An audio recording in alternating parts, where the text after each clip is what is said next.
Most of life is unscripted. You walk into a meeting, someone asks a question, and suddenly all eyes are on you. Your heart races, your mind blanks, and you wish you'd had a few more seconds to prepare. The truth is, the moments that matter most, the interviews, the introductions, the quick questions, happen in real time. And that's what this is about. Learning how to think faster and talk smarter when it counts. Most people prepare for big presentations, but not for the everyday moments that define them. Small talk, feedback, toasts, questions. These are the situations where a clear mind and confident voice make the biggest impact. And yet it's easy to stumble. Not because we don't know what to say, but because our brain freezes under pressure. The good news is, communication isn't magic. It's a skill, and skills can be trained. The system we'll explore today has two pillars: mindset and messaging. The mindset shapes how you approach the moment. The messaging gives you the structure to speak clearly once you're in it. Together, they turn spontaneous speaking from something you fear into something you master. Let's start with mindset. The first step is managing anxiety. Anxiety has two parts: symptoms and sources. The symptoms are the things you feel: a racing heart, a dry mouth, shaky hands. The best quick fix is a deep belly breath. Inhale fully, then exhale twice as long. That long exhale slows your heart rate and calms your body. If your mouth goes dry, sip warm water or chew a lozenge before you speak. If you tend to blush or sweat, hold something cold in your hands. It cools your core and steadies your nerves. Then there are the sources, the thoughts that trigger the anxiety. Most of them are about the future. What if I mess up? What if they think I'm wrong? The antidote is presence. Before a big moment, do something physical. Walk around the block, listen to music, or chat with someone nearby. Anything that brings you into the present helps your mind let go of what could go wrong. The second mindset shift is what I call maximizing mediocrity. That sounds strange, but here's why it works. When we speak, we often judge every word as it leaves our mouth. That mental noise drains our focus. Give yourself permission to be average at first, to just answer, not to impress. The less you judge, the more clearly you'll think. Ironically, letting yourself be mediocre is what allows you to sound natural, confident, and smart. Next, we need to reframe how we see spontaneous speaking. Most people see it as a threat, a chance to fail. But what if you saw it as an opportunity? Every moment you speak without a script is a gift.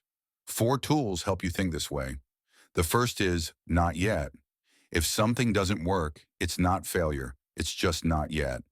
The second is yes and, the golden rule of improv. Accept what's given and build on it. The third is next play. Don't dwell on a mistake, move to the next moment. And finally, missed takes. Like a film director, you're not failing. You're just trying take 2. These 4 mindsets, not yet, yes and, next play, and missed takes, turn pressure into growth. Fourth, listen deeply. Great communicators aren't great talkers. They're great listeners. Real listening means more than catching the words. It means hearing the meaning beneath them. To do that, remember 3 things: pace, space, and grace. Pace means slow down. Silence isn't your enemy. Space means give yourself room to focus. Step away from distractions. And grace means pay attention to tone, emotion, and intuition. You can also paraphrase what you heard or ask a clarifying question. Both buy you time, show empathy, and make your response sharper. Now let's move into messaging, how to actually speak once it's your turn. The first rule is structure. Most people ramble because they think in lists, but your brain and your listener's brain prefer structure. A simple one is what so, what now, what. Start with what happened or what you think. Then explain why it matters. Then say what comes next. For example, if you're giving feedback, you spoke too quickly during the presentation. What? That made it hard for people to follow. So what? Next time, slow down and add 2 clear examples. Now what? Structure keeps you calm and keeps your audience with you. The final rule is focus. As my mother says, tell me the time, don't build me the clock. We tend to say too much because we want to sound smart or prove we've worked hard. But clarity always beats complexity. Before you speak, decide your goal. What do you want people to know? How do you want them to feel? What do you want them to do? Information, emotion, and action. That's your compass. Here's a quick formula you can use anywhere. A meeting, an interview, even small talk.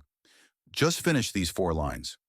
What if you could, so that, for example, and that's not all. It's a mini pitch framework that forces clarity and flow. For example, what if you could stay calm under pressure so that interviews and Q&A feel controllable? For example, by using the what so, what now, what structure to answer clearly.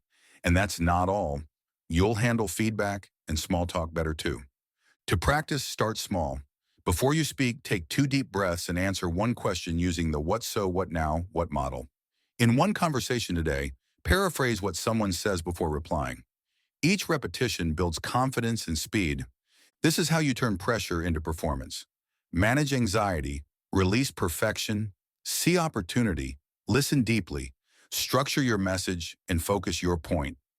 Then repeat the cycle. Repetition, reflection, feedback. That's how you grow. Next play, take 2, and this time, you're ready.